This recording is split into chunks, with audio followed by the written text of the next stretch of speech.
देखिए अध्याय आज 8 सॉरी अध्याय 5A, अध्याय 5A पढ़ेंगे जो शेष बचा था। ये अपना 68 सेक्शन 68I से ये पढ़ेंगे आज। ये कहता है कतिपय दशा में संपत्ति का समर्पण कुछ मामलों में संपत्ति की जब्ती से संबंधित है, कुछ मामलों में संपत्ति की जब्ती।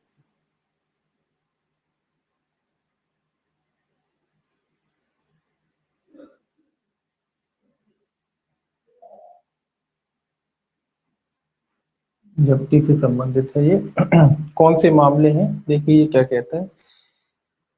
ये कहता है सक्षम प्राधिकारी धारा 68H या जा के अधीन हेतु दर्शित करने के लिए जारी की गई सूचना के संबंध में दिए गए स्पष्टीकरण पर यदि कोई हो और अपने समक्ष उपलब्ध सामग्रियों पर विचार करने के पश्चात तथा प्रभावित व्यक्ति को और किसी ऐसी दशा में जहां प्रभावित व्यक्ति सूचना में विनिर्दिष्ट कोई संपत्ति किसी अन्य व्यक्ति की मार्फत धारण करता है, वहां ऐसे अन्य व्यक्ति को भी सुनवाई का उचित अवसर देने के पश्चात आदेश द्वारा यह निष्कर्ष अभिलिखित कर सकेगा कि क्या प्रश्नगत सभी या कोई संपत्ति अवैध रूप से अर्जित संपत्ति है।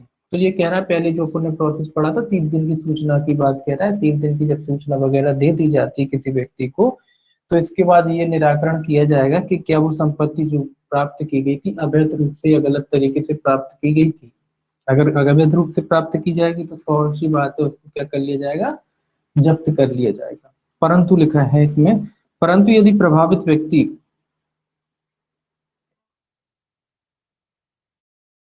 में विनिर्दिष्ट कोई संपत्ति किसी अन्य व्यक्ति की मार्फत धारण करता है, वहां ऐसा अन्य व्यक्ति कोई हेतु दर्शित करने के लिए सूचना में विनिर्दिष्ट 30 दिन की अवधि के भीतर सक्षम प्राधिकारी के समक्ष हाजिर नहीं होता है या उसके समक्ष अपना मामला व्यपदिष्ट नहीं करता है, तो वह सक्षम प्राधिकारी अपने समक्ष उपलब्ध साक्ष्य के आधार पर इस उपधारा के अधीन एक पक्षीय निष्कर्ष अभिलिखित कर सकेगा। ये कह रहा है कि 30 दिन के भीतर जो समय अवधि थी जवाब देने की, 30 दिन के भीतर अगर वो व्यक्ति जवाब नहीं देता है तो ये अधिकारी क्या करेगा, एक पक्षीय कार्रवाई करेगा। कैसी कार्रवाई करेगा, एक पक्षीय, फिर बगैर सुने उसकी कार्रवाई करी जाएगी।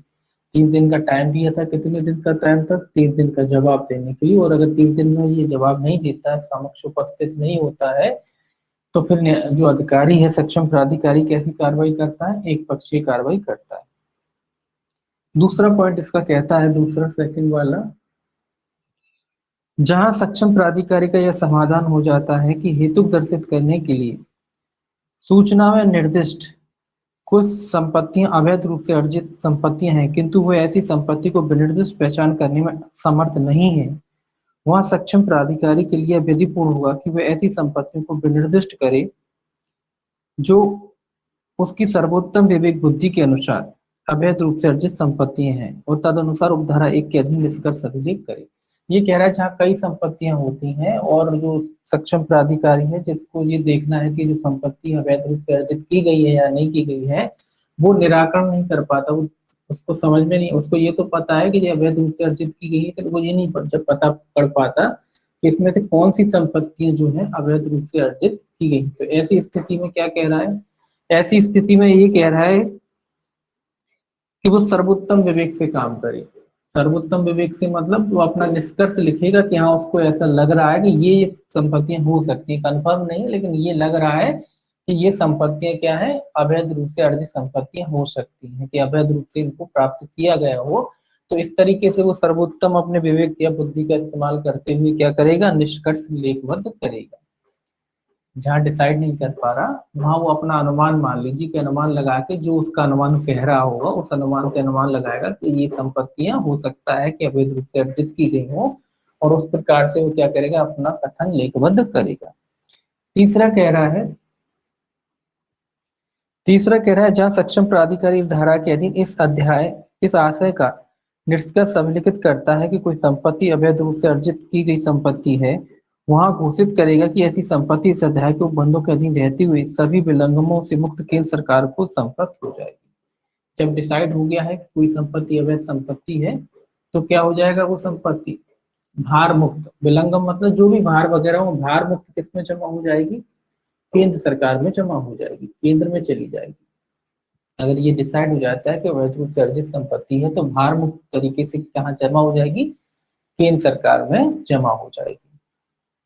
परंतु लिखा है, परंतु ऐसे किसी व्यक्ति की जो धारा 68 की उपधारा 2 के खंड गा एस सी सी है में निर्दिष्ट या उस खंड में निर्दिष्ट व्यक्ति के नातेदार या उस खंड में निर्दिष्ट व्यक्ति के सहयुक्त या ऐसी संपत्ति के धारक की जो पूर्व में किसी समय उस खंड में निर्दिष्ट व्यक्ति द्वारा धारित थी अवैध रूप से अर्जित संपत्ति नहीं होगी। ये कह रहा नातेदार वगैरह की जो संपत्ति पहले से वो धारण करता था कोई व्यक्ति, पूर्व से ही अगर कोई नातेदार वगैरह था या सहयोगी वगैरह था जो पहले से ही कोई संपत्ति धारण करता था, ऐसी संपत्ति को अवैध संपत्ति नहीं माना जाएगा। अवैध मामले से पहले की बात कह रहा है कि मामला नहीं बना था, उससे पहले से इन लोगों के पास संपत्ति थे, जो नातेदार वगैरह थे, उसके जो सहयोगी वगैरह थे, ये पहले भी इनका कोई संपत्ति रही होगी, तो ऐसी संपत्ति को अवैध संपत्ति नहीं माना जाएगा। अब देखिए आगे क्या कहता है इसमें, चौथा इसका क्या कहता है। चौथा कहता है जहां किसी कंपनी के शेयर इस अध्याय के अधीन केंद्र सरकार को संप्रत हो जाते हैं, वहां कंपनी अधिनियम 1956, ये याद रखना, यह कंपनी के संगम अनुच्छेदों में किसी बात के होते हुए केंद्र सरकार को ऐसे शेयरों के अंतर्गत के रूप में तत्काल रजिस्टर करेगी। अब ये कह रहा है शेयरों की बात, ये याद रखना है आपको। ये कह रहा है शेयरों की बात, मान लीजिए कोई व्यक्ति ने अवैध रूप से संपत्ति अर्जित की और उस संपत्ति से क्या किया, कोई शेयर खरीद लेते ना लोग कंपनी में पैसा लगाने के लिए, तो उन्होंने शेयर खरीद लिए, तो ऐसे शेयरों की भी जब्ती हो जाएगी। लेकिन जब शेयरों की जब्ती तो ऐसे होती नहीं कि शेयर जब्त हो जाए, तो ये क्या कह रहा है, जिस कंपनी के भी शेयर करे हैं, खरीदे हैं, अगर वो शेयर जब्त हो जाते हैं तो उसमें किसका नाम आ जाएगा, उस व्यक्ति की जगह केंद्र का, यानी वो शेयर कहाँ चले जाएंगे, केंद्र सरकार। वो जो कंपनी है उसका दायित्व क्या हुआ, वो उस व्यक्ति की जगह जिसकी अवैध संपत्ति थी वो उस व्यक्ति की जगह किसका नाम रजिस्टर्ड कर लेगी, केंद्र सरकार का। तो एक तरीके से शेयरों पे हक किसका हो जाएगा, केंद्र सरकार का हो जाएगा। शेयरों से जो भी भविष्य में जो भी लाभ मिलेगा वो किसको मिलेगा, केंद्र सरकार को मिलेगा। ठीक है, ये अब देखिए इसका आई, ये है आपका जे 68 जे।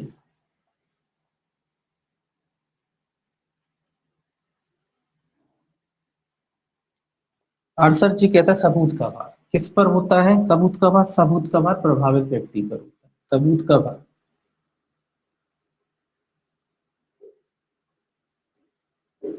किस पर होगा, सबूत का भार प्रभावित व्यक्ति पर, जो पीड़ित, जो प्रभावित व्यक्ति है जिसने अपराध किया है, सबूत का भार किस पर होगा, उसी पर होगा जिसके लिए संपत्ति अर्जित की है अवैध रूप से। कुल मिला के सबूत का भार किस पर होगा, उसी व्यक्ति पर होगा, या कह लीजिए प्रभावित व्यक्ति पर होगा। प्रभावित व्यक्ति कौन है, जिसकी संपत्ति जब्त की जा रही, तो सबूत का भार किस पर होगा, उसी पर होगा। देखिए एक लाइन लिखा है, देख लीजिए, जो कहता है इस अध्याय के अधीन किन्हीं कार्रवाइयों में यह साबित करने का भार की धारा 68 जा के अधीन तामील की गई सूचना में विनिर्दिष्ट कोई संपत्ति अवैध रूप से अर्जित संपत्ति नहीं है, प्रभावित व्यक्ति पर होगा। तो बस कुछ याद नहीं लिखना, इतना रखना, प्रभावित व्यक्ति पर, जिसकी संपत्ति जब्त की जा रही है उसी पर सबूत का भार होगा, कि वो साबित करेगा तो उसने ये जो संपत्ति प्राप्त की है ये अवैध रूप से प्राप्त नहीं की है। अब देखिए के आएगा इसमें 68 के फाइट।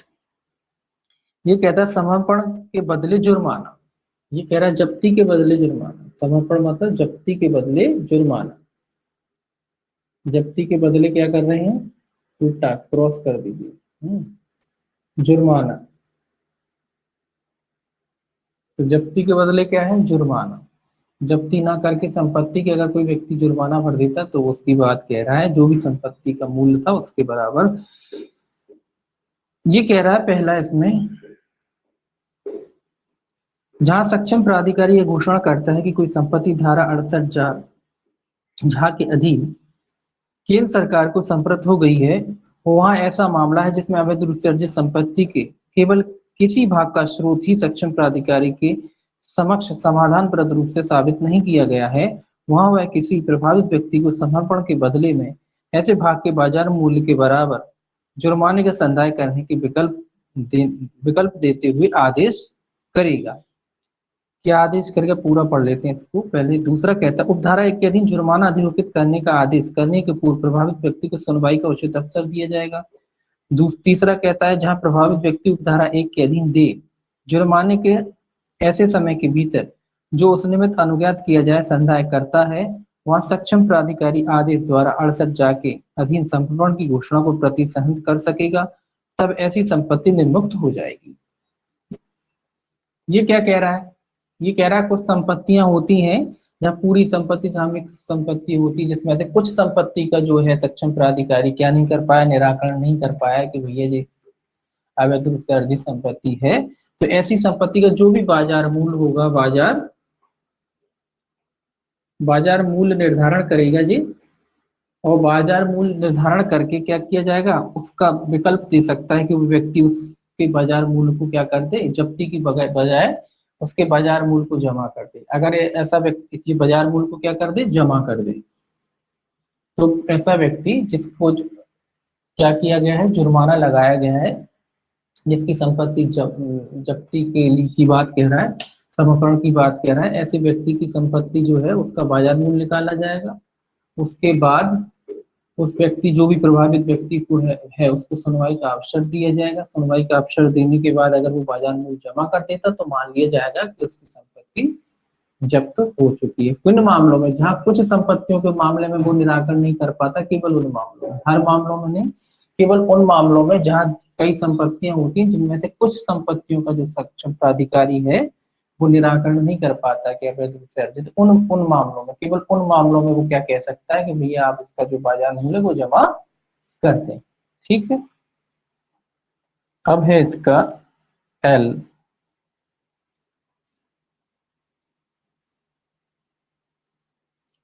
एल क्या कहता है, देखिए एल कहता है कुछ न्यास संपत्तियों के संबंध में प्रक्रिया। ये न्यास वाली संपत्ति है, कैसी संपत्ति है, न्यास जो ट्रस्ट के रूप में है, उन संपत्तियों का क्या किया जाएगा। ये कह रहा है धारा 68 खा के खंड खा के उपखंड 6 में निर्दिष्ट किसी व्यक्ति की दशा में यदि सक्षम प्राधिकारी के पास उससे उपलब्ध जानकारी और सामग्री के आधार पर यह विश्वास करने का कारण है, ऐसे विश्वास के लिए जो कारण है लिखित किया जाएगा कि न्यास के रूप में धारित कोई संपत्ति अवैध रूप से अर्जित संपत्ति है, तो वह यथास्थिति न्यासकर्ता को या ऐसी आस्तियों के ऐसे अभिदाता को जिसमें या जिसके द्वारा ऐसी संपत्ति अर्जन न्यास और न्यासियों द्वारा किया गया था, सूचना की तामील यह अपेक्षा करते हुए करेगा कि वह सूचना में विनिर्दिष्ट 30 दिन की अवधि के भीतर धन या अन्य आस्तियों के ऐसे स्रोत जिससे या जिनके द्वारा ऐसी संपत्ति अर्जित की गई थी, धन या अन्य आस्तियों के ऐसे स्रोत जिनका ऐसी संपत्ति को अर्जित करने के लिए न्यास को अभिधाय किया गया था के बारे में स्पष्टीकरण दे, और तब ऐसे सूचना के बारे में यह समझा जाएगा कि धारा 68 जा के अधीन तामील की गई सूचना है और इस अध्याय के अन्य उपबंध तदनुसार लागू होंगे। ये सिंपल सी वही बात कह रहा है कि जब न्यास की संपत्ति की बात होती है और ऐसा लगता है कि जो न्यास में जो संपत्ति, जो पैसा लगाया गया, प्रॉपर्टी लगाई गई है, जिस धन से वो न्यास बनाया गया, सृजन किया गया उसका, उसमें जो पैसा लगाया गया वो अवैध रूप से अर्जित किया गया था। तो ये कह रहा है जो भी न्यासी होगा, उसका ट्रस्टी होगा या अन्य कोई व्यक्ति होगा, उसको भी 30 दिन का नोटिस दिया जाएगा। जैसे ऊपर दिया जाता है सेम प्रक्रिया यहाँ है, इनको भी नोटिस दिया जाएगा 30 दिन का कि कारण बताएं कि आप जो कहाँ से संपत्ति अर्जित कर रहे हैं और कहाँ से पैसा आता है, कहाँ से फंडिंग होती है, किस तरीके से पैसा आया और किसका पैसा लगा है, ये सारी जानकारी, मतलब जो भी आवश्यक जानकारी है वो इनसे मांगी जाएगी।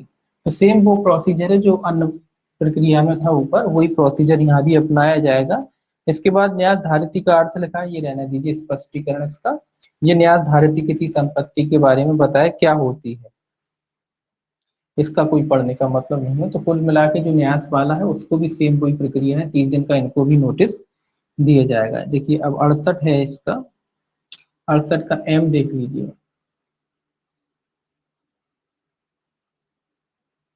68 का एम कहता है कुछ अंतरणों का अकृत और शून्य होना। अंतरण जो है,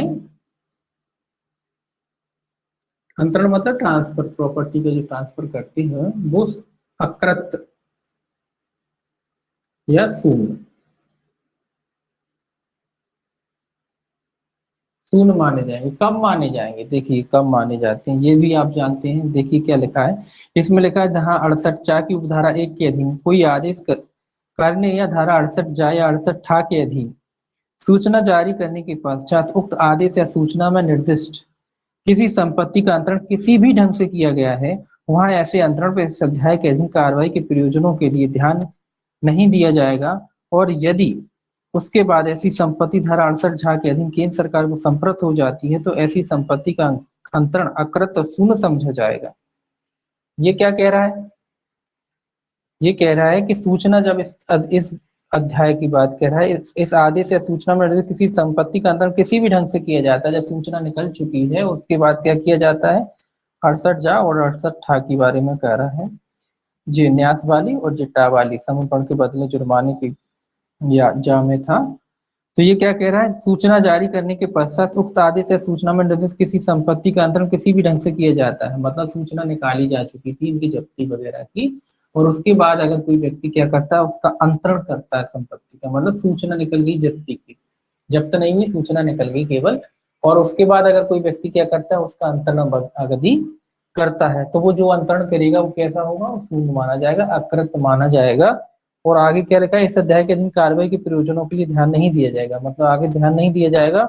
और यदि उसके बाद ऐसी संपत्ति धारा 68 झा के अधीन केंद्र सरकार को संप्रत हो जाती तो ऐसे अंतरण का अकृत और शून्य समझा जाएगा, और वो संपत्ति कहाँ चली जाती, केंद्र सरकार में चली जाती, जो भी अंतरण था वो क्या माना जाएगा, अकृत और शून्य माना जाएगा। कुल मिला के आप अंतरण नहीं कर सकते, अगर नोटिस निकल गया आपकी संपत्ति की जब्ती का तो आप उसको किसी अन्य को ट्रांसफर नहीं कर सकते, वो सीधी केंद्र सरकार में चली जाएगी, और जो आपने अंतरण किया है वो क्या हो जाएगा, अकृत और शून्य हो जाएगा। ऐसा नहीं कि केंद्र सरकार में चली गई, अब कोई व्यक्ति जिसको आपने अंतरण किया था वो केंद्र सरकार से दावा करे कि नहीं ये संपत्ति तो हमें थी, वो दावा नहीं कर पाएगा। क्यों नहीं कर पाएगा, क्योंकि उसका अंतरण क्या हो गया है, अकृत और शून्य हो गया है, ये कह रहा है। ये आप वैसे भी जानते हैं, कई संपत्ति जब्ती वगैरह की होती है या न्यायालय में कोई मामले चल रहे होते हैं, ऐसे में कोई व्यक्ति अगर अंतरण करता है तो ऐसा अंतरण क्या होता है, अकृत और शून्य होता है। तो वही बात ये यहाँ दी गई है कि अगर ऐसी कोई नोटिस वगैरह निकल चुका है और उसके बाद आप संपत्ति बेचते हैं तो वो शून्य माना जाता है। अब अपील अधिकरण है जी 68 है, ये सेक्शन याद रखना है आपको, ये वाला अपील अधिकरण का, इसका इस चैप्टर के बारे में जो अपील अधिकरण है कहाँ है, 68 एन में है, ये पूछा जाता है अपील अधिकरण।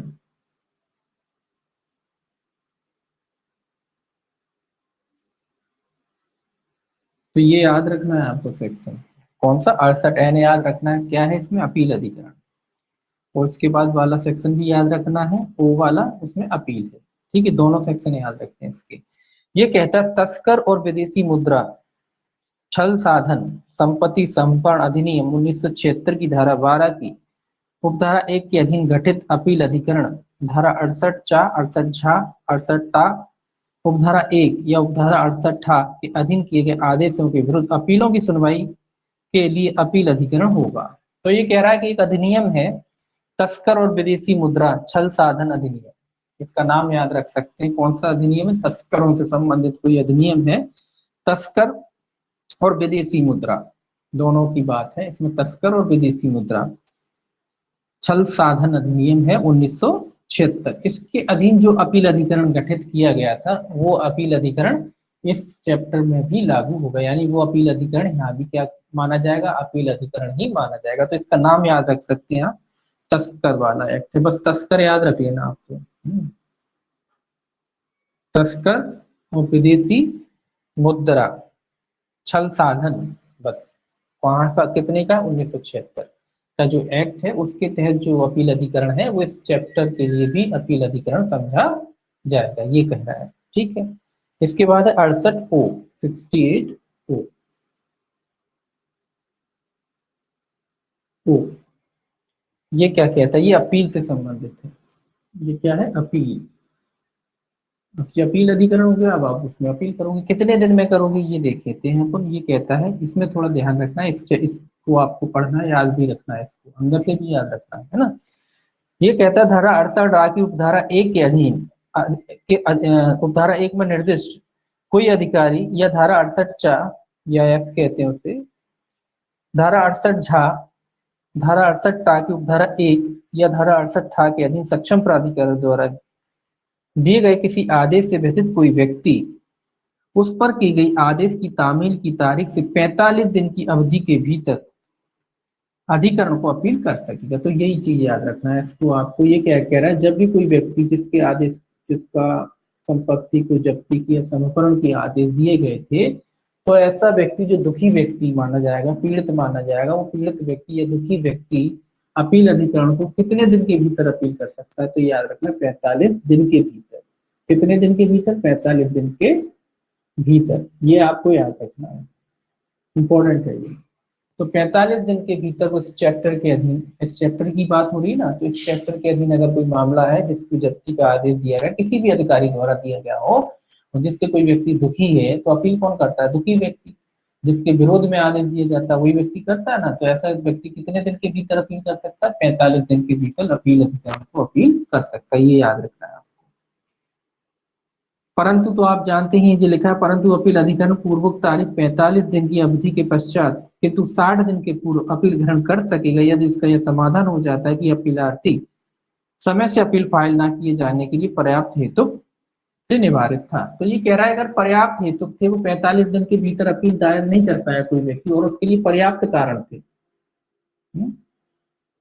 पर्याप्त कारण थे।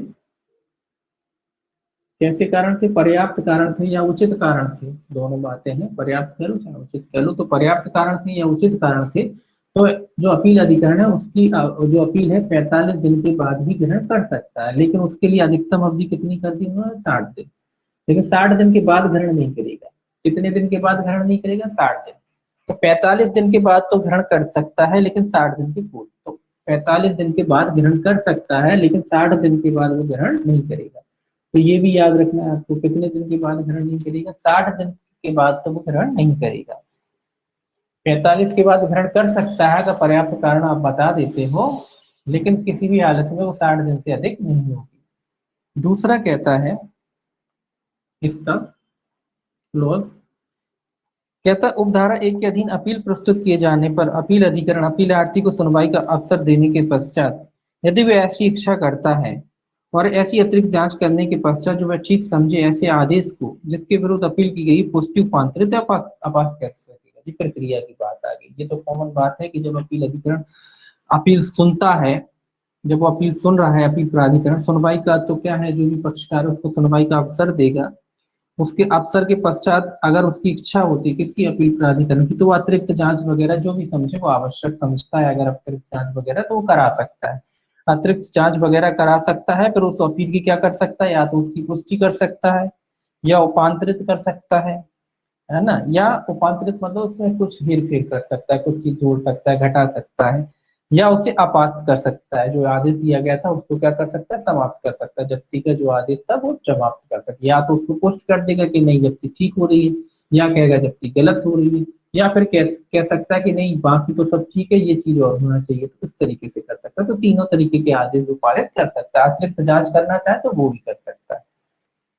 तीसरा कहता है अपील अधिकरण शक्तियों का प्रयोग और कृत्यों का निर्वहन अपील अधिकरण के अध्यक्ष द्वारा गठित और 3 सदस्यों वाली न्यायपीठों के द्वारा किया जाएगा। तो ये कह रहा है अपील अधिकरण की शक्तियों का प्रयोग कौन करेगा, मतलब कौन से मिलकर बनेगा अपील अधिकरण। इसमें लिखा है 3 सदस्यों वाले अपील अधिकरण के अध्यक्ष द्वारा गठित 3 सदस्यों वाले न्यायपीठ। तो अपील प्राधिकरण का अध्यक्ष है होगा जो क्या गठन करेगा? 3 सदस्य, ये भी याद रखना, 3 सदस्य हैं, 3 सदस्य, 3 सदस्यों वाले एक न्यायपीठ का गठन करेगा। कैसे पीठ का गठन करेगा? न्यायपीठ। मतलब सुनवाई के लिए इसमें कितने लोग होंगे? अपील अधिकरण में 3 लोग होंगे। अध्यक्ष नियुक्ति करेगा। सुनवाई कितने लोगों के द्वारा करी जाएगी? अपील अधिकरण में 3 लोगों के द्वारा की जाएगी। 3 न्यायाधीश मान लीजिए, तो 3 लोगों के द्वारा क्या किया जाएगा? इनकी सुनवाई की जाएगी अपील अधिकरण द्वारा। क्या है? 3 न्यायपीठों द्वारा के 3 सदस्यों वाले न्यायपीठों द्वारा इनका गठन किया जाएगा। तो कितने लोगों के द्वारा करेगा सुनवाई? 3 न्यायपीठ होंगे उसमें। 3 लोग मिलकर डिसाइड करेंगे कि जो जब्ती के अधिकरण, जो संपत्ति है जब्ती के अधीन है या नहीं। परंतु लिखा है परंतु यदि इस प्रकार गठित नहीं, कहा था 3, चौथा अलग है। चौथा कह रहा उपधारा 3 में किसी बात के होते हुए भी जहां अध्यक्ष इस धारा के अधीन अपीलों को शीघ्र निपटाने के लिए ऐसा करना आवश्यक समझता है, वह दो सदस्यों का न्यायपीठ गठित कर सकेगा और इस प्रकार गठित न्यायपीठ अपील अधिकरण की शक्तियों या कृत्यों का निर्वहन कर सकेगा। ये कह रहा है जब शीघ्र निपटाने की बात है, शीघ्र निपटारे की बात हो रही है, अगर शीघ्र निपटाना चाहता है मामला, तो तीन पीठ नहीं बन पा रहे हैं, तीन सदस्य नहीं मिल पा रहे हैं, तो वो क्या करेगा, दो सदस्यीय न्यायपीठ का भी गठन कर सकता है, दो सदस्यीय न्यायपीठ का भी गठन कर सकता है। अगर उसे लगता है कि मामले को शीघ्र निपटाना है, जरूरी है उसको जल्दी मामला को निपटाना है, तो दो सदस्यीय न्यायपीठ का भी गठन कर सकता है। कब कर सकता है, जब मामला उसको लगता है शीघ्र निपटाना चाहिए। परंतु कह रहा है, परंतु यदि इस प्रकार गठित न्यायपीठों के सदस्यों में किसी बिंदु या बिंदुओं पर मतभेद हो, तो उस बिंदु या बिंदुओं का उल्लेख करेंगे जिन पर उनमें मतभेद हो। ये दो वालों की बात कह रहा है, जब दो की बात है, तीन में तो हो दिक्कत ही नहीं होगी, दो की बात कह रहा है। परंतु यह और कहाँ लिखा है, मतभेद हो और उसे या उन्हें ऐसे बिंदु या बिंदुओं की सुनवाई के लिए अध्यक्ष द्वारा निर्देशित एक तीसरे व्यक्ति को निर्देशित करेंगे और ऐसे बिंदुओं को उस सदस्य की राय के अनुसार विनिश्चय किया जाएगा। ये क्या कह रहा है, जब किसी बिंदु पर इन दोनों में बहस होती है, या मान लीजिए कोई मामला नहीं बनता, या मान लो ये एक दो लोग हैं ना, ये कह रहा है कि जब्त कर लो, ये कह रहा है नहीं करो, अब मामला बराबर हो गया ना, कैसे डिसाइड होगा, यहाँ तो डिसाइड हो जाएगा, तीन लोग हैं जहाँ, तीन लोगों में तो डिसाइड हो सकता है, ये दो कह रहे हैं जब्त करो, ये कह रहा है नहीं करो, तो दो एक से पारित हो गया, है ना। यहाँ ये दो कह रहे हैं नहीं करो, एक कह रहा है तो फिर नहीं हो गया, मतलब जैसा भी उस हिसाब से हो सकता है। लेकिन यहाँ दो में दिक्कत क्या है कि एक कह रहा है कि साहब जब्त कर लो, एक कह रहा है नहीं करो, गलत मतभेद हो गया। तो मतभेद की अवस्था में क्या किसको भेजा जाएगा, ये निर्णय तीसरे व्यक्ति को भेजा जाएगा, जो भी तीसरा सदस्य होगा न्यायपीठ का उसको भेजा जाएगा, जो थर्ड पर्सन होगा उसको भेजा जाएगा। वो कौन होगा वो थर्ड पर्सन, जो उसका अध्यक्ष डिसाइड करेगा, अध्यक्ष को नहीं भेजा जाएगा, अध्यक्ष जो डिसाइड करेगा वो तीसरा पर्सन जो भी है उसको भेजा जाए।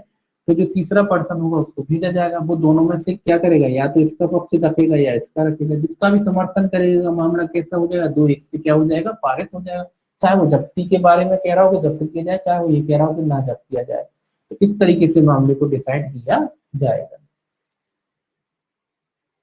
परंतु लिखा है, परंतु यह और कि यदि अध्यक्ष का पद उसकी मृत्यु, त्यागपत्र के कारण या अन्यथा रिक्त है, या यदि अध्यक्ष अनुपस्थिति, बीमारी के कारण या किसी अन्य कारण से अपने कर्तव्यों का निर्वहन करने में असमर्थ है, तो केंद्र सरकार आदेश द्वारा किसी सदस्य को नए अध्यक्ष की नियुक्ति किए जाने और यथास्थिति कार्यभार ग्रहण करने या अपने कर्तव्यों को ग्रहण करने तक अध्यक्ष के रूप में कार्य करने के लिए निर्देशित करेंगे। ये कह रहा है टेम्परेरी नियुक्ति की बात कह रहा है कि जो अध्यक्ष वगैरह है, अगर उसकी मृत्यु हो गई है, त्याग पत्र दे दिया या पद खाली है किसी भी वजह से, तो केंद्र सरकार जो सदस्य होते हैं समिति के, उनमें से किसी भी को भी क्या कर सकती है, कह सकती है कि आप जब तक नया अध्यक्ष नहीं बन जाता तब तक आप अध्यक्ष के रूप में कार्यभार संभालते हैं। तो कौन घोषित कर सकता है, केंद्र सरकार।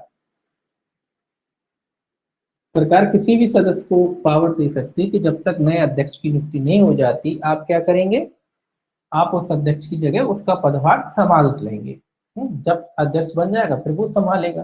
तो केंद्र सरकार की बात याद रखना, कौन करता है प्राधिकृत, केंद्र सरकार करता है किसी भी सदस्य को। अब देखिए पांचवा इसका क्लॉज कहता है, अपील अधिकरण अपनी प्रक्रिया को स्वयं विनियमित करेगा। ये तो जानते हैं कि जो प्रक्रिया होती है कि कैसे मामले सुने जाएंगे, कैसी कार्रवाइयां की जाएंगी, कब कब सुने जाएंगे, ये सारी जो प्रक्रिया विनियमित की जाएंगी वो अपील अधिकरण अपने आप में तय करेगा कि कब बैठकें होंगी, कब सुनवाई होगी, कितनी टाइमिंग होगी, हर चीज होगी ना। जो विभागीय कार्रवाई होती है, जो विभागीय डिसिप्लिन मान लीजिए नियम टाइम होते हैं ना, वो सब ये क्या करेंगे, अपने आप में निश्चित करेंगे कि सुबह 10 बजे आएंगे, 5 बजे तक बैठेंगे। ये सारी जो प्रक्रियाएं होती है ऑफिस के कार्यालय के कामकाज के जो तरीके होते हैं, वो कौन विनियमित करेगा, वो प्राधिकरण स्वयं विनियमित करेगा अपना।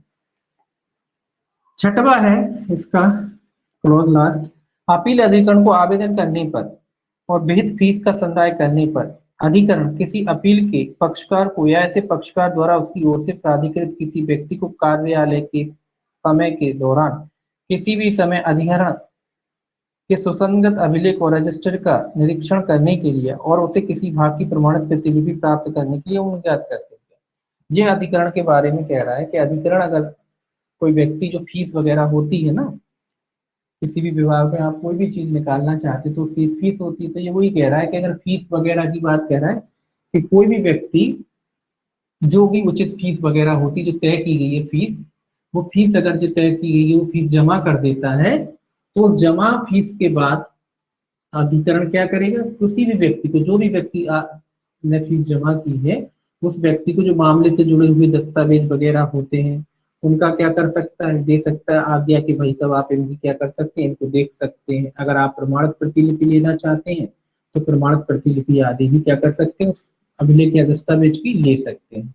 तो कब ले सकते हैं, जब आप उसके बारे में जो भी उचित फीस होती है वो जमा कर देते हैं। तो उचित फीस जमा करने के बाद आप उसकी प्रमाणित प्रति वगैरह ले सकते हैं, प्राधिकरण आपको ये छूट दे सकता है।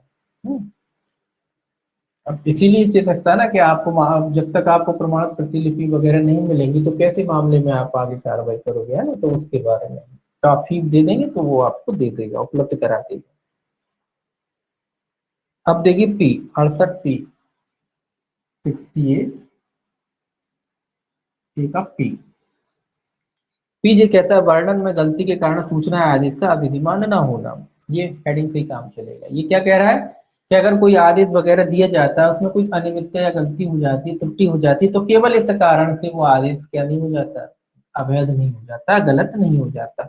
देखिए इसको एक लाइन है, इस अध्याय के अधीन जारी की गई या तामील की गई कोई सूचना, की गई घोषणा या पारित किए गए आदेश में उल्लेखित संपत्ति या व्यक्ति के वर्णन में किसी गलती के कारण अविद्यमान नहीं समझा जाएगा यदि ऐसी संपत्ति या व्यक्ति का इस प्रकार उल्लेखित वर्णित हो, वर्णन में हो, वर्णन से पहचाना जा सकता है। सिंपल सी बात है कि जो भी आदेश वगैरह जारी किए थे संपत्ति की जब्ती के बारे में, उसमें संपत्ति के बारे में लिखा था या उस व्यक्ति के बारे में लिखा था, उनमें से किसी की चीज के बारे में अगर कोई क्या हो गई, गलती हो गई है, तो गलती के कारण वो आदेश या घोषणा जो भी की गई थी वो अवैध नहीं होगी। अगर उस भले भले भले ही गलती है लेकिन उसको पहचाना जा सकता था। ऐसा होता ना कि गलती है भले ही लेकिन फिर भी पहचान में आ रहा है कि ये उसी व्यक्ति की संपत्ति के बारे में बात हो रही है, उसी व्यक्ति के बारे में बात हो रही है जिसकी संपत्ति जब्त की जानी है। अगर ऐसा स्पष्ट है तो फिर जो भी गलती है उसका कोई प्रभाव नहीं होगा, उसकी वजह से किसी भी आदेश को उल्टा नहीं जाएगा। 68 भी था जी। अब देखिए 68 क्यू।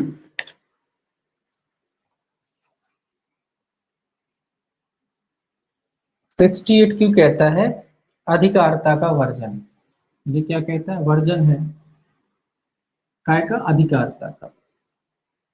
किसकी अधिकारता का वर्जन है, नहीं क्यों अधिकारता का वर्जन नहीं, गड़बड़ हो गया। हाँ क्यों अधिकारता ही का वर्जन है, क्यों अधिकारता का वर्जन है, अधिकारता का वर्जन ही है। ये कह रहा है इस अध्याय के अधीन पारित कोई आदेश या की गई घोषणा उससे संबंधित के सिवाय अपीली नहीं होगी और किसी भी सिविल न्यायालय को किसी ऐसे मामले के संबंध में जिसे अपील अधिकरण या कोई सक्षम अधिकारता द्वारा प्राधिकारी द्वारा उसके अधीन अवधारित करने के लिए सशक्त अधिकारता नहीं होगी और किसी न्यायालय या अन्य प्राधिकरण द्वारा कोई आदेश इस अध्याय द्वारा या उसके अधीन प्रदत्त किसी शक्ति के अनुसरण में की गई या की जाने वाली कार्रवाइयों के बारे में मंजूर नहीं किया जाएगा। तो ये कह रहा है सिविल न्यायालय को, इस चैप्टर अकेले की बात कर रहा है कि इस चैप्टर के अधीन जो सिविल न्यायालय है, जो भी जब्ती वगैरह के आदेश दिए जाते हैं उसके मामले में अन्य कोई भी मामला कोई चाहे कि न्यायालय में पहुंच जाए उसके विरोध में, तो उसके विरोध में न्यायालय जो है, सिविल न्यायालय जो है, कोई मामले को ग्रहण नहीं करेगा। तो यहाँ सिविल न्यायालय की क्या है, मामला अधिकारता को क्या किया गया, वर्जित किया गया। तो सिविल न्यायालय जो है मामले को ग्रहण नहीं करेगा। अगर कोई व्यक्ति चाहता है कि इस चैप्टर की बात करें, इस चैप्टर की बात करें, इस चैप्टर के विरोध में अगर सिविल न्यायालय जाना चाहता है तो सिविल न्यायालय जो जब्ती संबंधी मामला है ना, तो जब्ती संबंधी जो आदेश किसी सक्षम प्राधिकारी वगैरह द्वारा दिए गए थे, तो सिविल न्यायालय उस मामले में कोई मामले को ग्रहण नहीं करेगा। अब देखिए अगला है 68 आर।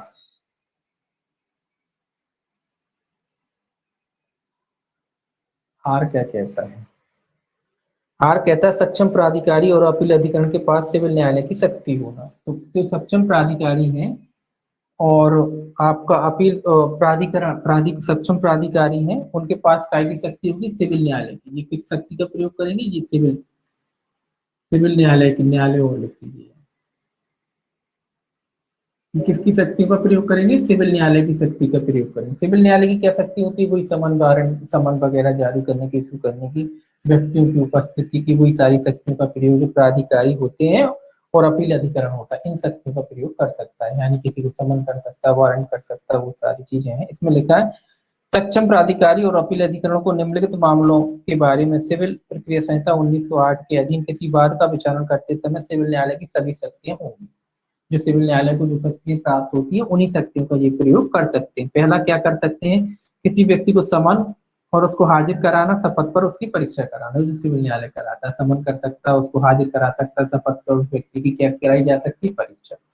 दूसरा, दस्तावेजों के प्रकटीकरण तथा पेश की जाने की अपेक्षा करना, या कोई डॉक्यूमेंट वगैरह पेश कराना, तो उसके लिए भी समन जारी कर सकता है। अगला, शपथ पर साक्ष्य देना। शपथ पर जो एविडेंस जैसे लिए जाते हैं सिविल न्यायालय में, वैसे ये भी ले सकते हैं।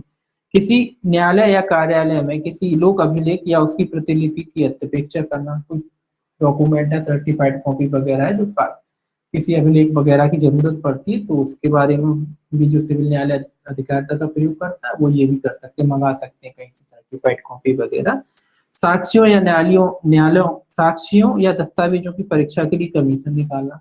ये कमीशन भी निकाल सकता है। कमीशन आप जानते हैं, जैसे सिविल न्यायालय में निकाला जाता है कि कोई व्यक्ति असाध्य है, नहीं आ सकता, तो उसके लिए कमीशन जारी किया जा सकता है। तो ऐसा यहाँ भी किया जा सकता है। अन्य कोई विषय जो विहित किया जाए, या अन्य कोई विषय जो इनको सौंपे जाते हैं, विहित किए जाते हैं, उनके मामले में तो कोई खास नहीं है। बस इतना याद रखें, ये क्या की शक्तियों का प्रयोग कर सकता है? सिविल न्यायालय की शक्तियों का प्रयोग कर सकता है। सिविल न्यायालय की क्या शक्तियां होती है, ये सब आप जानते ही हैं। 68 के बाद एस, 68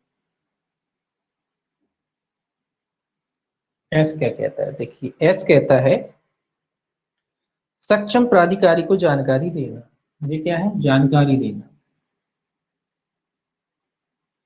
अब जो जब्ती वगैरह होती है, तो जो सक्षम प्राधिकारी जो भी होगा इनका वरिष्ठ, उसको सूचना दी जाएगी, जानकारी दी जाएगी, उसके बारे में कह रहा है। पहला कह रहा है किसी अन्य विधि में किसी बात के होते हुए सक्षम प्राधिकारी को केंद्र सरकार या किसी राज्य सरकार या स्थानीय प्राधिकरण के किसी अधिकारी या प्राधिकारी से ऐसे व्यक्तियों, मुद्दों या विषयों के बारे में जो सक्षम अधिकारी की राय में इस अध्याय के प्रयोजनों के लिए उपयोगी या सुसंगत होंगी, जानकारी देने की अपेक्षा करने की शक्ति होगी। ये क्या कह रहा है? ये कह रहा विधि के में किसी बात के होती हुई सक्षम प्राधिकारी, चाहे वो केंद्र सरकार या किसी राज्य सरकार या स्थानीय प्राधिकरण के किसी अधिकारी या प्राधिकारियों में व्यक्तियों, मुद्दों या विषयों के बारे में, मतलब जो भी इससे संबंधित मुद्दे वगैरह हैं, कोई भी विषय वगैरह हैं, उनकी राय में इस अध्याय के प्रयोजनों के लिए सुसंगत होंगे, तो उनको लगता है कि उन जो अधिकारी वगैरह की जो राय है या उनकी नॉलेज में जो जानकारी वगैरह है, तो वो क्या अपेक्षा कर सकता है उन अधिकारी कर्मचारियों से कि वो जो भी सक्षम प्राधिकारी है उसको क्या दें, अपनी राय वगैरह वो मांगना चाहे, जानकारी उनको लगता है कि इनके पास है या ये अपनी राय रख सकते हैं, तो वो उनसे क्या कर सकता है, उनकी राय वगैरह या जानकारी देने के लिए उनसे कह सकता है कि क्या जानकारी जो भी है आपके पास, वो उनको जो तो सक्षम प्राधिकारी है उसको उपलब्ध कराई जाए। दूसरा है इसमें 68, नाम है निर्दिष्ट व्यक्ति स्वप्रेरणा से कोई जानकारी को जो उसके पास उपलब्ध हो सक्षम प्राधिकारी को दे सकेगा, यदि उस अधिकारी की राय में ऐसी जानकारी से अध्याय के प्रयोजनों के लिए सक्षम प्राधिकारी के लिए उपयोगी। दूसरा ये कह रहा है कि अगर वो खुद चाहता है देना, कोई भी प्राधिकारी है, कोई भी अधिकारी है, और जो सक्षम प्राधिकारी उसको लगता है कि जो जानकारी, जो नॉलेज उसके पास है, वो आगे मामले में काम में आ सकती है, तो वो अगर खुद देना चाहे अपने आप में भी दे सकता है। अगर खुद नहीं देता और न्यायालय ये सक्षम प्राधिकारी को लगता है किसी अन्य व्यक्ति को कोई जानकारी, तो वो उसे मांग भी सकता है। दोनों बात है, तो वो मांगेगा तो वो व्यक्ति को जिसके पास जो जानकारी है वो देना पड़ेगा। वो देना उसको पड़ेगा। 68 कहता है, देखिए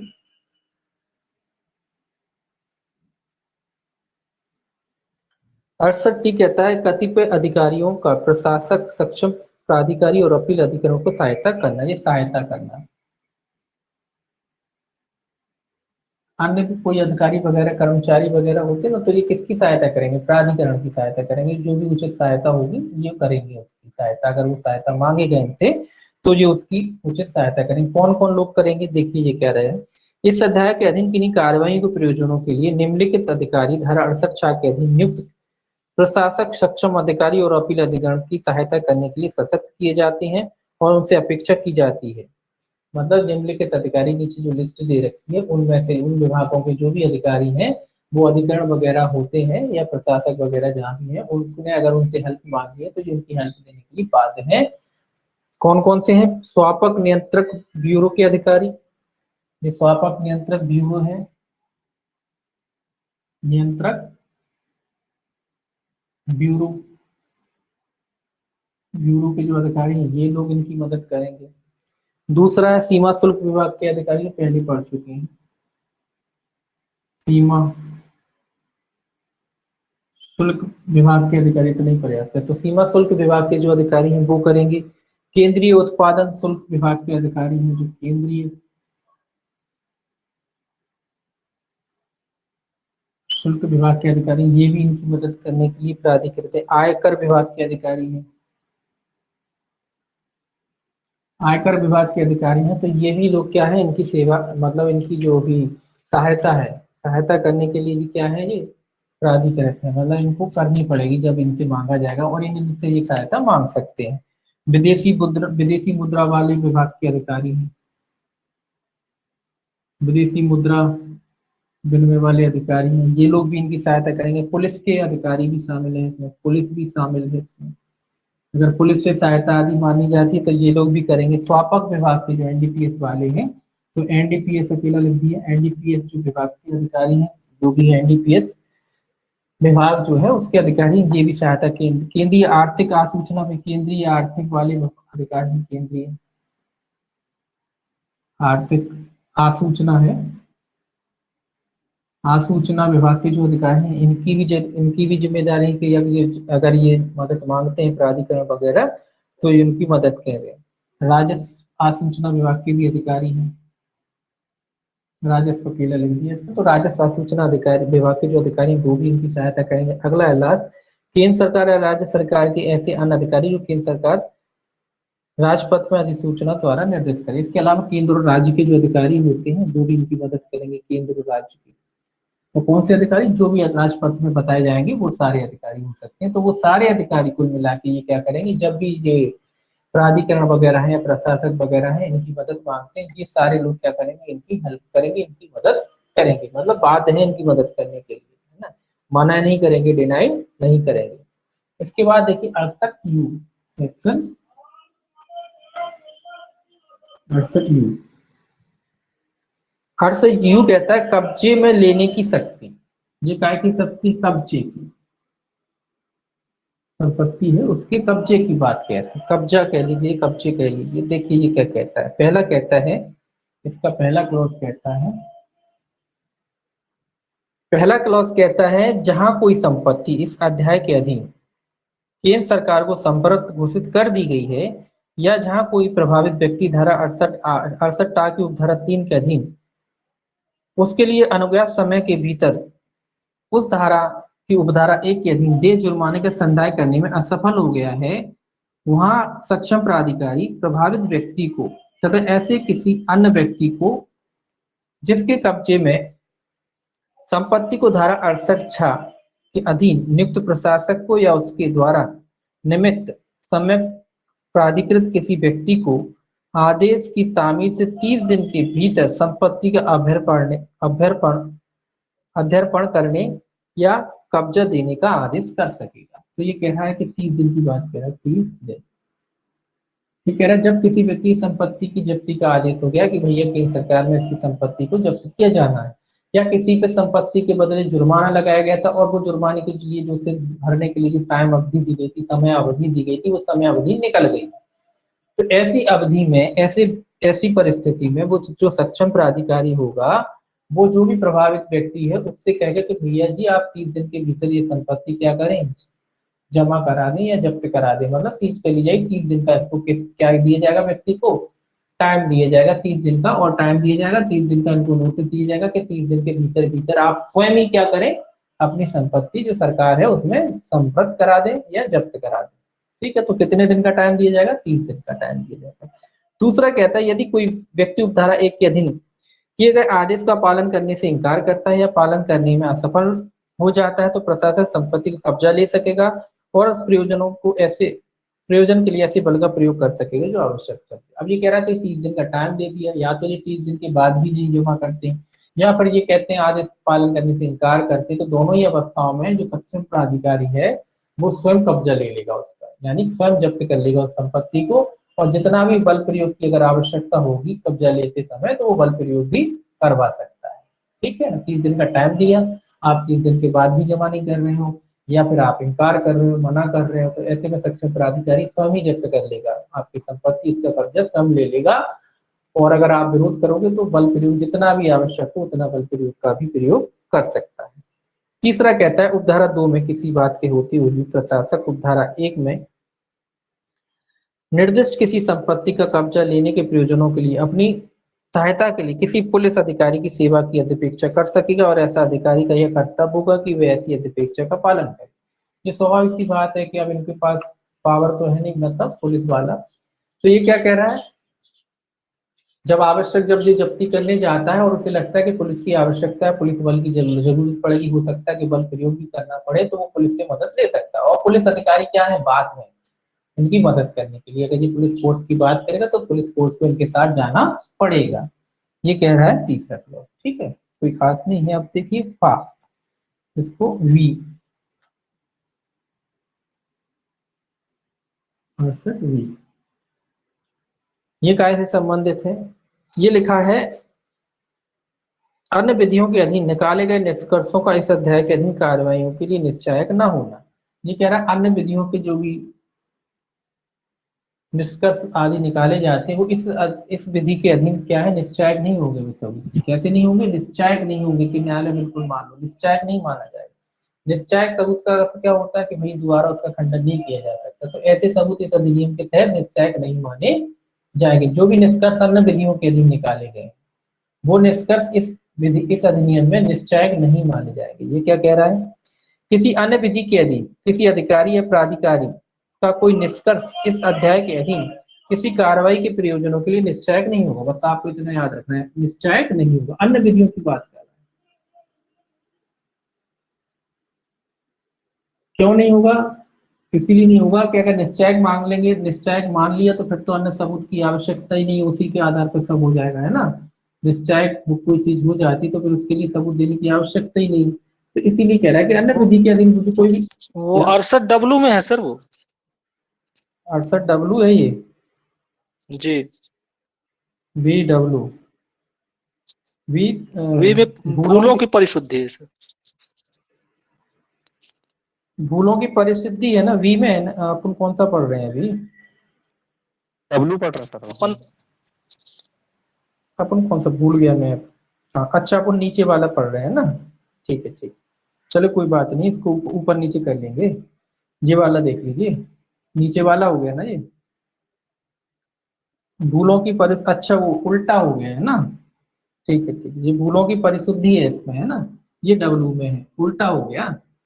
ठीक है कोई बात नहीं, ये अपन बाद में पढ़ लेते हैं, कोई बात नहीं, ठीक है ठीक। ये देखिए डब्लू में है, वी में नहीं है, तो निश्चायक होंगे जो अन्य विधियों के अधीन जो साक्ष्य दिए जाएंगे वो कैसे होंगे, डब्लू है वो, वी नहीं है, तो कैसे होंगे, वो निश्चायक होंगे, सॉरी निश्चायक नहीं होंगे, उल्टा हो गया, निश्चायक नहीं होंगे। अन्य विधियों के अधीन जो निर्णय वगैरह दिए जाते हैं वो क्या नहीं होंगे, निश्चायक नहीं होंगे, इस अधिनियम के तहत भी निश्चायक नहीं होंगे। ये डब्लू में थोड़ा गलत हो गया था, 68 W में दिया गया है। और अब 68 V में है भूलों की परिशुद्धि, 68 V में जो भूलों की परिशुद्धि है, भूलें जो हो जाती है उनका शुद्धिकरण करना, उसके बारे में भूलों का शुद्धिकरण करना, ये 68V में है। ये कह रहा है अभिलेख से प्रकट किन्हीं भूलों की परिशुद्धि करने के लिए यथास्थिति सक्षम प्राधिकारी या अपील प्राधिकरण उसके द्वारा किए गए किसी आदेश को उस आदेश की तारीख से 1 वर्ष की अवधि के भीतर संशोधित कर सकेगा। तो कितने वर्ष के भीतर संशोधित कर सकता है, 1 वर्ष। कोई भूल अगर आदि हो जाती, किसी अभिलेख वगैरह में भूल अगर हो जाती है तो कौन कर सकता है, प्राधिकारी या अपील अधिकरण, जैसी भी स्थिति हुई, या तो प्राधिकारी कर सकता है या फिर अपील अधिकरण कर सकता है। कितने वर्ष के भीतर उस भूल को संशोधित कर सकता है, 1 वर्ष के भीतर। अगर कोई भूल आदेश वगैरह में हो जाती है तो उस भूल को परिवर्तन करने की अवधि कितनी, 1 वर्ष। मतलब 1 वर्ष के बाद फिर वो भूल में आप चाहें कि परिवर्तन करा ले तो 1 वर्ष के बाद उसमें परिवर्तन नहीं किया जाएगा। लेकिन लिखा है परंतु यदि ऐसे किसी संशोधन से किसी व्यक्ति पर प्रतिकूल प्रभाव पड़ने की संभावना है तो वह संशोधन ऐसे व्यक्ति की सुनवाई का उचित अवसर दिए बिना नहीं किया जाएगा। ये लिखा है कि मान लीजिए जब संशोधन की बात आती है और कोई व्यक्ति ऐसा है जिस पर उस संशोधन से कोई नकारात्मक प्रभाव पड़ सकता है, कोई प्रतिकूल प्रभाव पड़ सकता है, तो ऐसे व्यक्ति को फिर सुना जाएगा। जिस व्यक्ति पर नकारात्मक प्रभाव या प्रतिकूल प्रभाव पड़ने की संभावना है उस व्यक्ति को भी अपना पक्ष रखने का मौका दिया जाएगा। ये आपको याद रखना है। कितने वर्ष के भीतर भूलों को सुधार किया जा सकता है, 1 वर्ष के भीतर।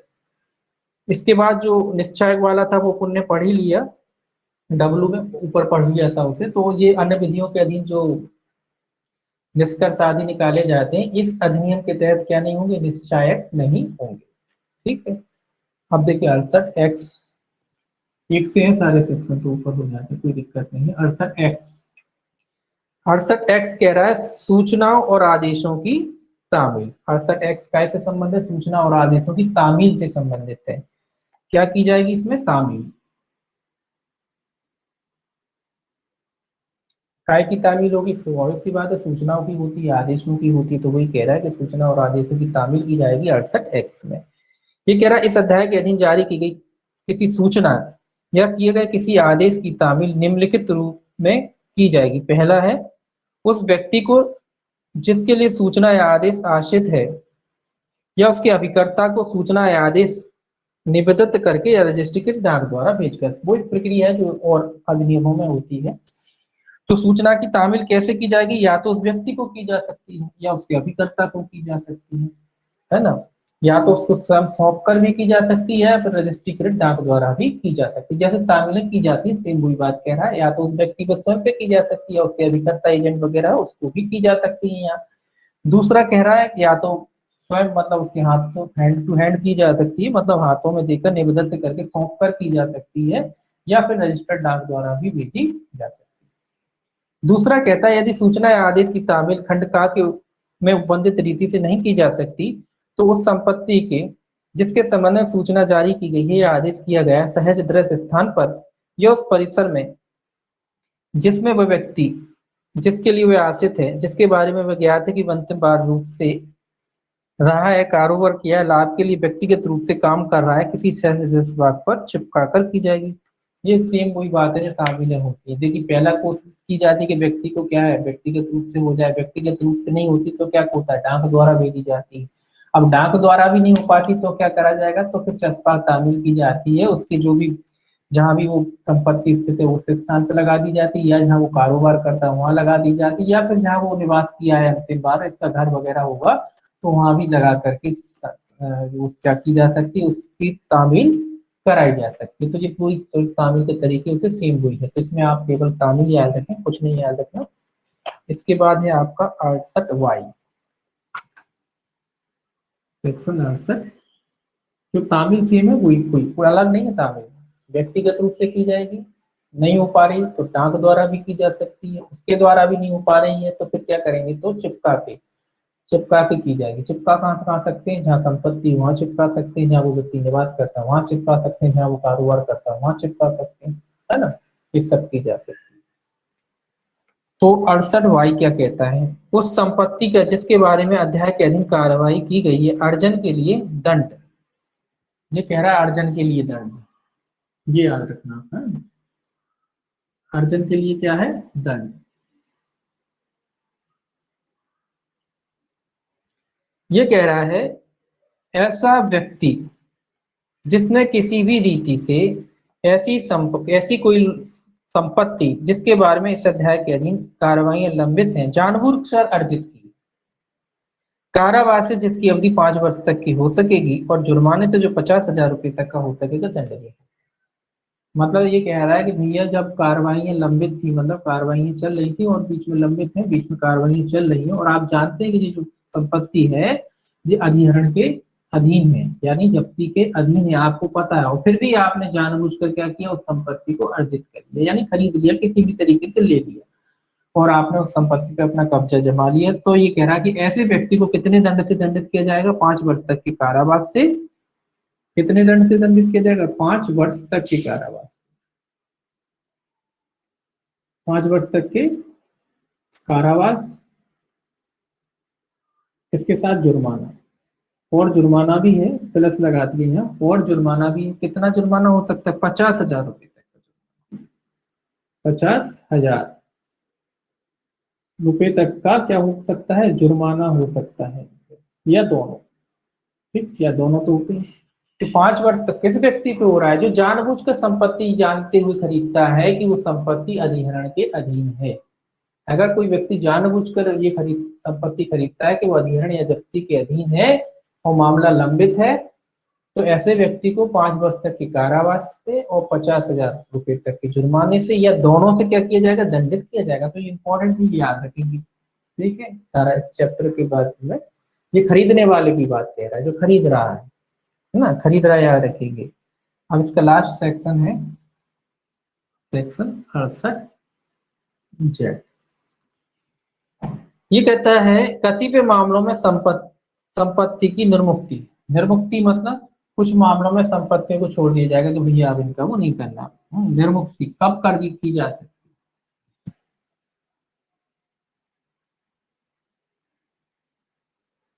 निर्मुक्ति मतलब छोड़ दो। देखिए ये क्या कहता है, ये क्या कह रहा है, जहां निरुद्ध व्यक्ति का,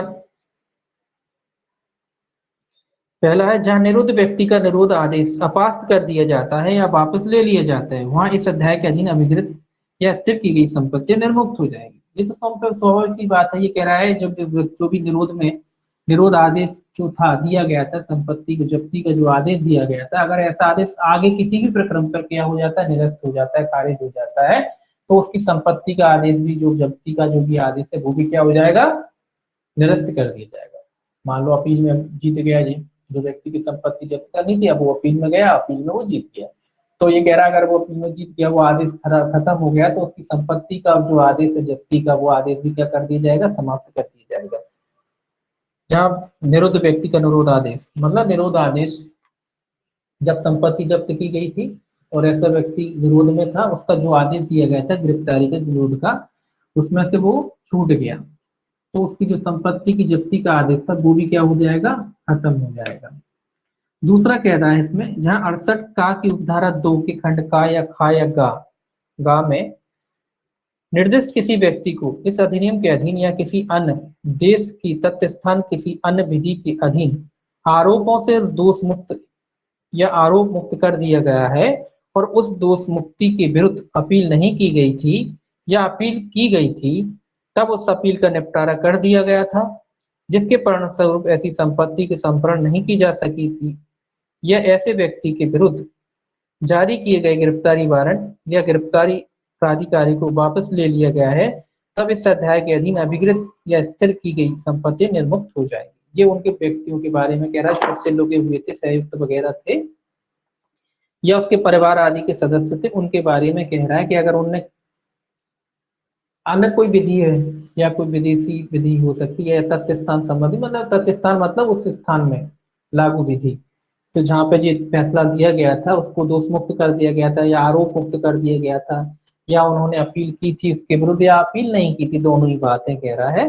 अपील नहीं की थी और उसका निपटारा कर दिया गया है, निपटारे के परिणामस्वरूप क्या आदेश दिया था कि भैया ये छूट गए, कुल मिला के निर्मुक्त हो गए हैं, छूट गए हैं, तो ऐसे आदेश अगर हो गया है तो उसकी संपत्ति को फिर क्या कह रहा है? जब्त आदि नहीं किया जाएगा। अगर किसी व्यक्ति का सक्षम अधिकारिता वाले न्यायालय द्वारा क्या आदेश दे दिया गया है और वो व्यक्ति क्या हो गया? छूट आदि गया है, तो फिर क्या नहीं दिया जाएगा? क्या नहीं किया जाएगा? उसकी जो संपत्ति है उसको जब्त आदि नहीं किया जाएगा। कोई खास नहीं है, ठीक है। अब देखिए अध्याय 6, लास्ट अध्याय है इसका, इसको शॉर्ट में देख लीजिए थोड़ा बहुत।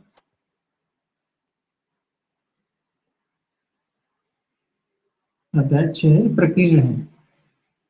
प्रकीर्ण अध्याय लगभग सभी एक्टों के एक से ही होते हैं, एक ही बातें आती हैं, कोई खास तो होता नहीं है, थोड़ा बहुत कुछ एक आध चीज खास आती तो आती, नहीं तो सेम लगभग वैसी होती, गुट भेद सद्भावना पूर्वक वही बातें इसमें आती हैं। तो इसमें भी है। तो इसको देखिए सेक्शन 69 क्या कहता है, सेक्शन ही याद रख लेना। 69 क्या कहता है? सद्भावना पूर्वक की गई कार्रवाई को संरक्षण। कैसी कार्रवाई है? सद्भावना पूर्वक। सब सद्भावपूर्वक सद्भावपूर्वक कोई कार्रवाई की जाती है। ये कह रहा है केंद्र सरकार या राज्य सरकार के कोई भी अधिकारी कर्मचारी वगैरह होते हैं, इस अधिनियम के तहत अगर वो सद्भावना पूर्वक कोई कार्रवाई करते हैं किसी अन्य व्यक्ति के विरुद्ध, तो उनके खिलाफ कोई मामला दर्ज नहीं किया जाएगा। आपराधिक कुछ है करना, तो ऐसे जो अधिकारी कर्मचारी होते हैं उनके विरुद्ध कोई भी आपराधिक कार्रवाई इस अधिनियम के तहत नहीं की जाती। ठीक है, जब कोई व्यक्ति सद्भावना पूर्वक कार्रवाई करता है, तो इसको पढ़ने की जरूरत नहीं। ठीक है, इसको इतना याद रखें, क्योंकि बार बार रिपीट हो रहा है, ऐसा नहीं कि पढ़ा नहीं रहा, क्या है बार बार एक ही चीज आती है, जैसे सब में एक ही रहता है ना। तो केंद्र सरकार राज्य सरकार की जो भी प्राधिकारी होते हैं गुड फेथ में काम करते, तो उनके खिलाफ कोई कार्रवाई नहीं की जाएगी। देखिए सेक्शन 70 क्या कहता है इसमें। सेक्शन 70 कहता है केंद्र सरकार और राज्य सरकार द्वारा नियम बनाते समय अंतरराष्ट्रीय कन्वेंशनों को ध्यान रखा जाएगा। तो ये दोनों ही बात कह रहा है, चाहे केंद्र सरकार हो चाहे, क्योंकि केंद्र और राज्य दोनों नियम बनाएंगे इसमें, है ना। तो राज्य सरकार हो, आगे पढ़ेंगे कौन कौन से में केंद्र बनाती, कौन से में राज्य बनाते। तो इस अधिनियम के तहत नियम कौन बनाता है, केंद्र और राज्य दोनों बनाते हैं। इसलिए दोनों की बात कही गई है कि जब केंद्र और राज्य सरकार जब नियम बनाएंगे, तो जो उनके अंतरराष्ट्रीय कन्वेंशन हुए हैं जिनके आधार पर ये अधिनियम बना हुआ है, अंतरराष्ट्रीय कन्वेंशन कह लीजिए, अंतरराष्ट्रीय समझौते कह लीजिए, है ना, जो एनडीपीएस संबंधी मामलों में इन्होंने सरकार ने किए हैं देशों से, तो जो अंतरराष्ट्रीय करार हुए हैं, जो अंतरराष्ट्रीय समझौते हुए हैं, जो अंतरराष्ट्रीय कन्वेंशन है, जब ये नियम बनाएंगे केंद्र सरकार और राज्य सरकार, तो उन नियमों का ये क्या करेंगे, पालन करेंगे, उनको ध्यान में रखेंगे। जो भी समझौते, अंतरराष्ट्रीय करार समझौते होते हैं, ये क्या करेंगे, उनका पालन करेंगे। तो फिर इसमें नीचे 2-4 लिखे हैं समझौते कौन कौन से, 100 का औषधि, ये आपको याद नहीं करना ना, ये पूछे जाएंगे कि कौन से समझौते। बस इतना याद रखना है कि जब केंद्र सरकार राज्य सरकार नियम बनाती है, तो अंतरराष्ट्रीय कन्वेंशनों की जो हुए हैं या समझौते मान लीजिए जो हुए हैं एक देश दूसरे देश के बीच में जो होते हैं, जब केंद्र या राज्य जो भी नियम बनाएगा वो उन अंतरराष्ट्रीय कन्वेंशनों या समझौतों का क्या करेगा, ध्यान रखेगा। तो इतना ही पर्याप्त है इसमें। देखिए इसके बाद देखिए सेक्शन 71 है। 71 कहता है व्यसनियों, जो नशे के आदि व्यक्ति हैं उनकी बात कह रहा है। कौन से व्यक्ति, नशे के आदि। व्यसनियों के, क्या कह रहा है, उपचार पहचान की बात। तो ये कौन है, व्यसनियों के पहचान और उपचार से संबंधित है। पहचान और उपचार, इसमें शायद केंद्रीय करेगा, इनकी पहचान वगैरह उपचार की व्यवस्था जो होगी कौन करेगा, केंद्र सरकार। देखिए ये क्या कहता है, इसको थोड़ा पढ़ लीजिए। ये कहता है सरकार व्यसनियों की पहचान, उपचार, प्रबंधन, शिक्षा, पश्चातवर्ती देखरेख, पुनर्वास, सामाजिक पुनः एकीकरण के लिए तथा सरकार के पास रजिस्ट्रीकृत व्यसनियों को और अन्य व्यक्तियों के संबंधित सरकार द्वारा किसी स्वापक औषधि या मन प्रभावी पदार्थों का प्रदाय किए जाने के लिए, जहां ऐसा प्रदाय चिकित्सीय आवश्यकता है, ऐसी शर्तों के अधीन रहते हुए और ऐसी रीति में जो विहित की जाए, उतने केंद्रों को स्थापित कर सकेगी, मान्यता दे सकेगी, अनुमोदित कर सकेगी जितने वह ठीक समझे। ये याद रखें आप ये वाला सेक्शन। ये क्या कह रहा है, ये कह रहा है जो व्यसनी होते, जो एडिकेट होते हैं नशे के, उनके उपचार के लिए जब जो एनडीपीएस पदार्थों की आवश्यकता होती है ना, तो उसके बारे में कहता है कि जो सरकार है वो उनकी व्यवस्था करेगी। उसके लिए केंद्र बना सकती है, कितनी मात्रा में देना है, किन किन को देना है, एक केंद्र वगैरह बना सकती है। तो उसके लिए एनडीपीएस संबंधी सामग्री की जो जरूरत पड़ती है, जब इनका इलाज होता है ना, मैंने बताया ना एकदम से तो छोड़ नहीं पाते, धीरे धीरे छोड़ते हैं, तो इनको ड्रग्स दिया जाता है। पहले जी मान लीजिए इनकी मात्रा जो भी रहती हो, तो मान लो पहले ज्यादा लेते थे, फिर उसको थोड़ा घटाएंगे, फिर थोड़ा घटाएंगे, फिर थोड़ा घटाएंगे, ऐसे लगभग साल भर का इनका इलाज चलता है। तो धीरे धीरे खत्म। कोई आदमी किसी की लत हो जाती, कहते हैं ना लत लग गई, किसी व्यक्ति को किसी की लत लग, मान लो सिगरेट भी पीने की लत लग जाए कोई को, अगर वो दिन में 10-20 दिन सिगरेट पी लेता है, तो एकदम से आप कहो तो उससे छोड़ दे तो नहीं छोड़ पाएगा। हाँ वो ऐसे छोड़ सकता है कि 20 पीता था, 19 पिएगा, फिर कुछ दिनों तक 18 पिएगा, 17 ऐसे ही इनका है। ऐसे ही इनका है कि जो इनका ड्रग्स की आदत पड़ जाती है, तो इनको ड्रग्स शुरू में दिए जाता है, फिर धीरे धीरे उसकी क्वांटिटी घटाई जाती है। तो अब वो ड्रग्स की पूर्ति कौन करेगा, सरकार करेगी ना। तो सरकार उसके लिए क्या बनाएगी, कोई केंद्र वगैरह बना सकती है, जो भी नियम शर्तें होती हैं उसके अधीन केंद्र वगैरह बना सकती है, उनको निश्चित कर सकती है कि कितनी मात्रा में कितने दिनों में उनको ड्रग्स की आपूर्ति वगैरह करना है। तो सरकार उसके बारे में नियम बना सकती है, उसी के बारे में कह रहा है। दूसरा कह रहा है सरकार उपधारा 1 में निर्दिष्ट केंद्रों की स्थापना, नियुक्ति, अनुरक्षण, प्रबंधन और अधीक्षण तथा वहां के स्वापक औषधियों और प्रभावी पदार्थों के प्रदाय के लिए और ऐसे केंद्रों में नियोजित व्यक्तियों की नियुक्ति, प्रशिक्षण, कर्तव्य शक्तियों, कर्तव्यों का उपबंध करने के लिए इस अधिनियम से संगत नियम बना सकेगी। तो ये कह रहा है केंद्र सरकार वगैरह जो है, जो अधिकारी वगैरह हैं जिनको जो इनका अनुरक्षण वगैरह करते हैं और जहाँ ये खुदाई किया जाता है एनडीपीएस समय, मतलब उनकी ट्रेनिंग की व्यवस्था, जो भी कर्मचारी वगैरह जो इससे जुड़े हुए हैं उनकी ट्रेनिंग आदि की व्यवस्था भी कर सकती है केंद्र सरकार। इनको पहले उपचार की व्यवस्था वगैरह करेगी, सब इनके लिए समुदाय केंद्र वगैरह जो भी है बना दिए जाएंगे, ड्रग्स की आपूर्ति का भी प्रबंध कर दिया जाएगा। फिर उसमें जो कर्मचारी वगैरह होंगे तो उनकी ट्रेनिंग की व्यवस्था भी केंद्र सरकार चाहे तो कर सकती है। तो सेक्शन इसमें याद रखना, इनकी पूर्ति करती सरकार एनडीपीएस द्वारा इस मटेरियल की, जो एडिक्टिवेट होते हैं उनके लिए।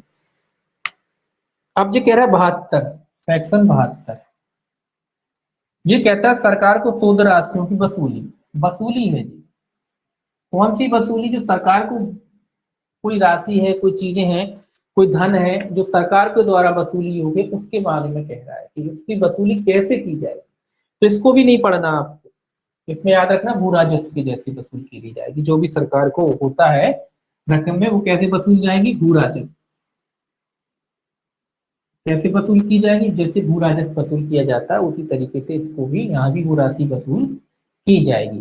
तो इसको पढ़ने की जरूरत नहीं, सेम मेटर रहता है, सब में एक रहता है, वसूली के मामले में एक ही रहता है, इसीलिए जो प्रकीर्ण वाला है इसको नहीं पढ़ने की जरूरत। केवल इतना याद रखना, जब सरकार के द्वारा जो धनराशि वसूल की जाती है, क्वेश्चन यही बनता है कैसे वसूल की जाएगी? भू राजस्व की जैसे वसूल की जाएगी, जैसे कि वो भू राजस्व हो, बकाया भू राजस्व हो, उसी की तरीके से वसूल की जाएगी। और कुछ इसमें इंपॉर्टेंट आया हो तो देखें, और कुछ नहीं है इसमें, चलिए इतना ही ध्यान रखिएगा, इसमें कुछ नहीं है, बस भू राजस्व की जैसे वसूल की जाएगी, इतना आप इसमें रखिए। अब देखिए सेक्शन 73 देखिए, सेक्शन 73 कहता है अधिकारिता का वर्जन। किसकी अधिकारिता का वर्जन? सिविल न्यायालय की अधिकारिता का, ये क्वेश्चन भी आ सकता है।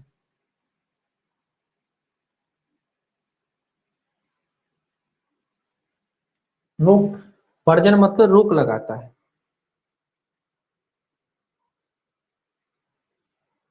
देखिए इसको थोड़ा सा पढ़ लेते हैं। ये कह रहा है कोई सिविल न्यायालय इस अधिनियम के अधीन या उसके अधीन बनाए गए किसी नियम के अधीन किसी अधिकारी या प्राधिकारी द्वारा निम्नलिखित किसी विषय पर किए गए किसी विनिश्चय या पारित किसी आदेश के विरुद्ध कोई वाद या कार्रवाई ग्रहण नहीं करेगा। तो ये कह रहा है कोई न्यायालय क्या नहीं करेगा? कोई वाद या कार्रवाई ग्रहण नहीं करेगा। किन मामलों में? जो नीचे 2-3 मामले दिए गए ए बी सी करके, इन मामलों में कोई भी न्यायालय जो है कोई वाद या अपील ग्रहण नहीं करेगा। कौन सा मामला? पहला, अफीम पोस्त की खेती के लिए अनुज्ञप्ति का विधारण, इंकार या रद्दीकरण।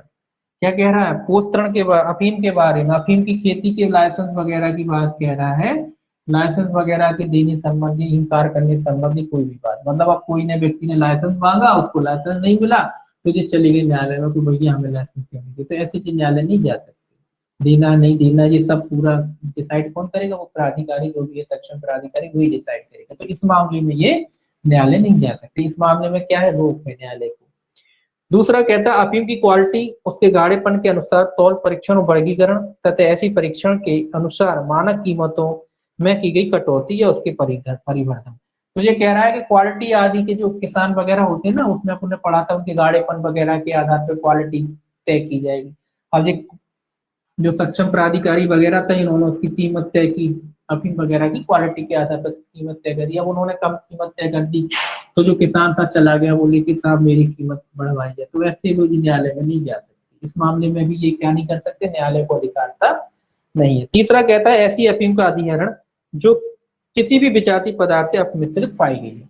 तो ये कह रहा है अभिकरण, ऐसी कोई अफीम वगैरह है जो किसी अन्य पदार्थों में मिला के पाई जाती है, तो उसके बारे में भी कोई व्यक्ति किसी न्यायालय में नहीं जा सकता, या मान लीजिए कि न्यायालय ऐसा मामला को ग्रहण नहीं करेगा। ठीक है, ये इम्पोर्टेंट। तो किन मामलों में? खेती वगैरह वाले मामले हो गए अपील के, आपके उसकी क्वालिटी के बारे में मूल्य निर्धारण वाले मामले हो गए, उसमें भी न्यायालय मामला ग्रहण नहीं करेगा, है ना। इसके अलावा लास्ट था वो अफीम के अधिग्रहण वगैरह वाली बात है, तो उसके मामले में भी न्यायालय कोई मामला ग्रहण नहीं करेगा। 74 संक्रमणकालीन उपबंध, सेक्शन 74 कैसा उपबंध है? संक्रमणकालीन, आपातकालीन कह लीजिए, आपातकालीन जो उपबंध है कितने में दी गए? 74 सेक्शन पूछा जाता है ये। आपातकालीन उपबंध कितने? केवल सेक्शन। ये देखिए ये क्या कहता है, इस अधिनियम के प्रारंभ के ठीक पहले किसी ऐसे विषय के संबंध में जिसके लिए इस अधिनियम में उपबंध नहीं किया गया है, किन्हीं शक्तियों का प्रयोग या कर्तव्यों का पालन करने वाला सरकार का प्रत्येक अधिकारी या अन्य कर्मचारी ऐसे प्रारंभ पर इस अधिनियम के सुसंगत उपबंधों के अधीन उसी पद पर और उसी अभिधान से जो वह ऐसे प्रारंभ के ठीक पूर्व धारण करता था नियुक्त किया गया समझा जाएगा। ये कह रहा है कि कोई प्रावधान वगैरह नहीं किए गए थे, उपबंध नहीं किए गए थे इस अधिनियम के अधीन, और पहले कोई अधिकारी जो नियुक्त किया गया था तो वो इस अधिनियम के तहत नियुक्त किया गया, मतलब उसी तरीके से क्या करता रहेगा, कार्य करता रहेगा। अगर कोई प्रोविजन वगैरह नहीं किए गए, स्पेशल प्रोविजन नहीं किए गए हैं, तो जो अधिकारी पहले से वगैरह नियुक्त कर दिए गए हैं, मान लो ये अधिनियम बना और कोई अधिकारी कर्मचारी की नियुक्ति नहीं हुई और कोई कर्मचारी पहले से ही काम कर रहा है, तो वो भी, मान लो नए अधिकारी की कोई नियुक्ति नहीं हुई है, वो पुराना अधिकारी जो इस अधिनियम के जब नियम नहीं बने थे पहले से काम कर रहा है, तो वो निरंतर काम करता रहेगा, वो भी अधिकारी ऐसे माना जाएगा कि इस अधिनियम के तहत उसकी नियुक्ति की गई, कोई खास नहीं। तो इसमें 74 की बात है, सेक्शन की बात है। 74 कहता है केंद्र सरकार की निर्देश देने की शक्ति। 74 जिसका 4A है, 74A। 74A क्या कहता है? निर्देश देने की शक्ति। किसको, कौन देता है निर्देश? केंद्र सरकार की। केंद्र सरकार की निर्देश देने की शक्ति, केंद्र देगा निर्देश। किसको निर्देश दे सकता है केंद्र सरकार? केंद्र सरकार इस अधिनियम के उपबंधों का निष्पादन करने के लिए राज्य सरकार को ऐसे निर्देश दे सकेगा जो वह आवश्यक समझे और राज्य सरकार ऐसे निर्देशों का पालन करे। तो केंद्र सरकार निर्देश किसको दे रहा? बस इतना है, केंद्र सरकार निर्देश किसको दे रहा? राज्य। और जो भी निर्देश केंद्र सरकार राज्य को देगा, राज्य सरकार क्या करेगी? उन निर्देशों का पालन करेगी। 75 देखिए प्रत्यायोजन होता है। प्रत्यायोजन आप जानते ही हैं, शक्तियों को ट्रांसफर कर देना, प्रत्यायोजन।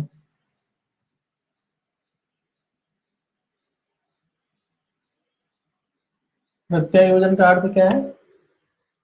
शक्तियों को प्रदान कर देना। केंद्र सरकार चाहे, सिंपल सी बात है, अगर केंद्र सरकार चाहती है, केंद्र सरकार की जो भी शक्तियां हैं, नियम बनाने की शक्ति को छोड़ के, नियम बनाने की शक्ति नहीं देती केंद्र सरकार, बाकी सभी शक्तियां, तो केंद्र सरकार की जो भी शक्तियां नियम बनाने की शक्ति को छोड़ के वो अपनी समस्त शक्तियां किसी अन्य जो सक्षम पदाधिकारी होते हैं, केंद्र सरकार को लगता है तो उन पदाधिकारियों को सौंप सकती है, दे सकती है।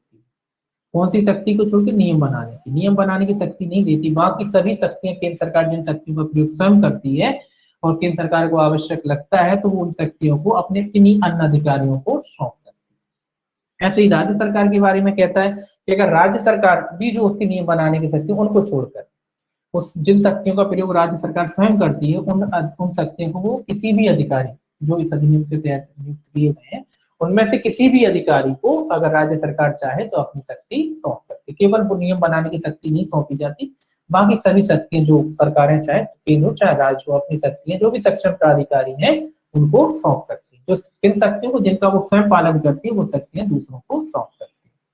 ठीक है, मतलब जैसे जो पावर मुझे है मैंने आपको दे दी कि भैया आप करो, वो वाली बात है ना। तो केंद्र सरकार को जो भी शक्ति है वो दे देती है, केवल नियम बनाने की शक्ति छोड़ के। देखिए 76 सेक्शन याद रखना है, 76 सेक्शन याद रखना है। केंद्र सरकार की नियम बनाने की शक्ति, किसकी नियम बनाने की शक्ति? केंद्र, इसको भी नहीं पढ़ना। केंद्र सरकार नियम कौन बनाता है? केंद्र सरकार। किस धारा में? 76 में। राज्य भी बनाता है, राज्य आगे बनाएगा। तो केंद्र सरकार नियम बनाता है किसने? धारा 76 में। ये आप जानते ही होंगे जो सारी बातें, फिर उसमें सेक्शन वाइज लिखा है किन किन नियमों के बारे में केंद्र सरकार नियम बनाएगी और 30 दिन के भीतर रखा जाता है, वो सारी बातें इसमें आएंगी, है ना। तो इसको नहीं पढ़ना। तो ये कह रहा है केंद्र सरकार नियम बनाने की शक्ति कितने में? 76 में। केवल इतना सेक्शन में याद रखना और कुछ याद नहीं रखना। उसके बाद है सेक्शन 77, राज्य की भी आएगी इसके बाद। नियमों और अधिसूचनाओं को संसद के समक्ष रखना। तो ये 77 में क्या है? नियमों का रखना। नियमों का रखना कहाँ रखेगी सरकार? स्वाभाविक सी बात है, केंद्र सरकार है तो संसद में ही रखेगी ना।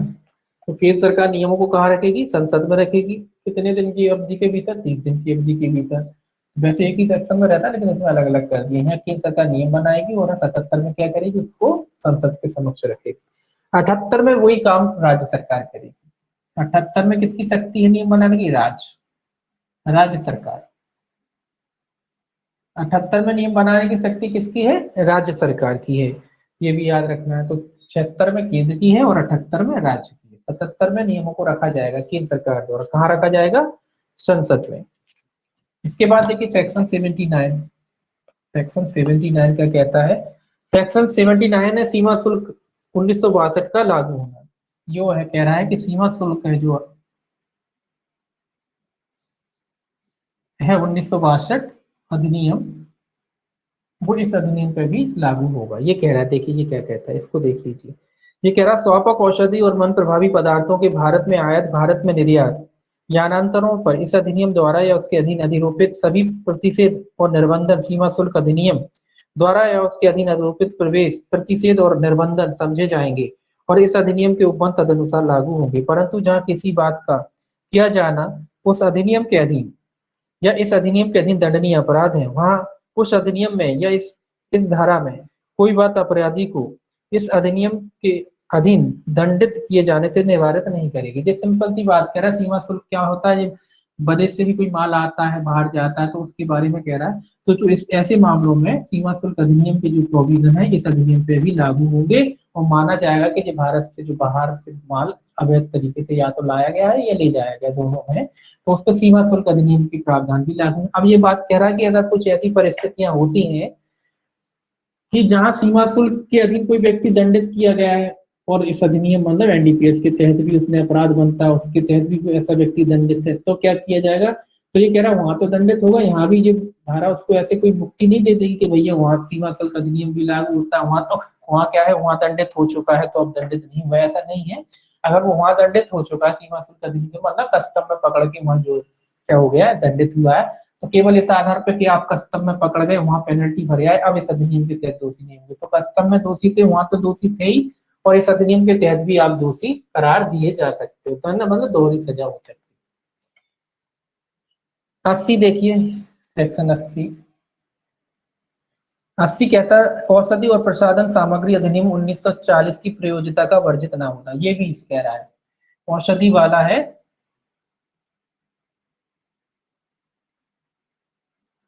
औषधि और प्रसाधन,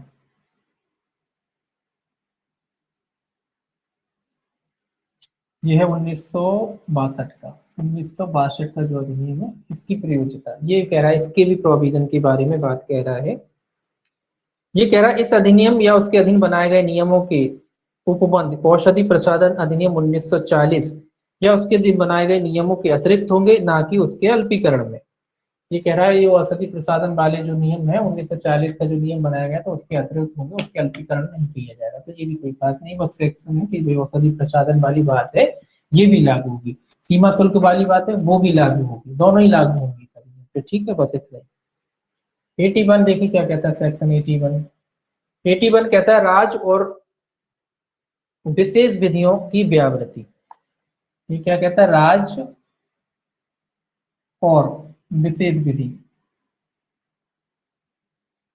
विशेष विधि की व्यावृत्ति मतलब व्यावृत्ति मतलब फैलाव। देखिए क्या कहता है, ये कहता है इस अधिनियम या उसके अधीन बनाए गए नियमों की कोई बात तत्समय प्रवृत्त किसी ऐसे प्रांतीय अधिनियम की या किसी राज्य विधान मंडल के ऐसे अधिनियम की अथवा उसके अधीन बनाए गए किसी ऐसे नियम की विधि मान्यता पर प्रभाव नहीं डालेगी जो भारत के भीतर कैनबिस के पौधे की खेती के लिए अथवा किसी स्वापक औषधि या मन प्रभावी पदार्थों के उपयोग या व्यापार पर कोई ऐसा निर्बंधन अधिरोपित करता है या ऐसी किसी दंड का उपबंध करता है जो इस अधिनियम द्वारा या उसके अधीन अधिरोपित या उपबंधित नहीं किया गया है, अथवा ऐसे निर्बंधन अधिरोपित करता है या ऐसे दंड के लिए उपबंध करता है जो इस अधिनियम द्वारा उसके अधीन अधिरोपित तत्स्थानीय निर्बंधन या तत्संबंधी तत्स्थानीय दंड से उच्च कोटि का है।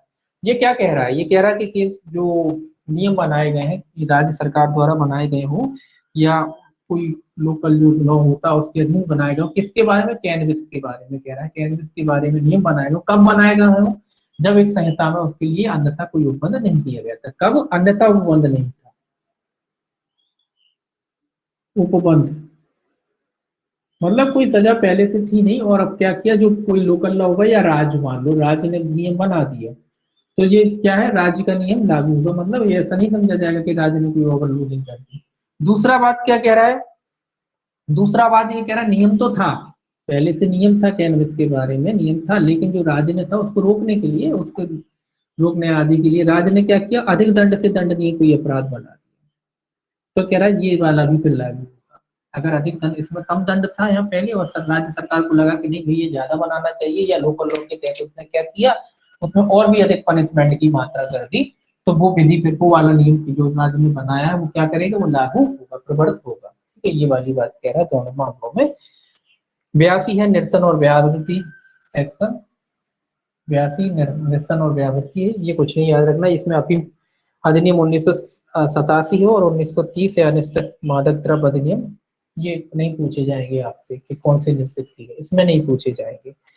83 है कठिनाइयों को दूर करना, सेक्शन सेक्शन लिखना, सेक्शन 83 क्या है, कठिनाइयों को दूर करना। आप जानते हैं कठिनाई कौन दूर करेगा, केंद्र सरकार राजपत्र में अधिसूचना द्वारा दूर कर सकती है। कितने वर्ष के भीतर दूर कर सकती है, 3 वर्ष के। कठिनाई का मतलब जो होता है जब अधिनियम बना हुआ है तब उसके फॉलो कराने में कुछ ना कुछ तकनीकी दिक्कत आ सकती है, तो ऐसी अगर कठिनाइयां जब होती हैं तो 3 बच्चे अधिनियम बनाया है उसके 3 वर्ष के भीतर वो कठिनाई आप बता सकते हैं, सरकार क्या कर सकती है, उसमें संशोधन कर सकती है। मान लो जो भी प्रक्रिया संबंधी कोई भी गलती है, कोई भी दिक्कत आ रही है उसको फॉलो कराने में, रूलिंग में कोई भी बहुत तरीके की तकनीकी गलती है, कई तरह की गलती हो सकती है अधिनियम जब बनते हैं, तो गलती है आपको लगा जो विभाग में जब उसको रियलाइज किया कि भैया वास्तविकता में गलती रह गई है, इस तरीके से पालन नहीं किया जा रहा, तो 3 वर्ष के भीतर जो है केंद्र सरकार क्या कर सकती है, उस गलती को क्या कर सकती है, सुधार सकती है, ठीक कर सकती है। तो कितने वर्ष तक कर सकती है कठिनाइयों को दूर सरकार, 3 वर्ष तक, यानी वो गलतियों, कठिनाई दूर मतलब गलती जो कठिनाई आ रही है इस अधिनियम को फॉलो कराने, तो केंद्र सरकार क्या कर सकती है, उनको 3 वर्ष तक की अवधि के भीतर ठीक कर सकती है। ठीक है, इसके बाद कोई धारा, इसके बाद कोई धारा नहीं है, इसके बाद इसमें शेड्यूल दिया है, ये आपको नहीं पढ़ना, इसके बाद कुछ नहीं पढ़ना पीछे, ये आपका कंप्लीट 83 तक। ठीक है, एक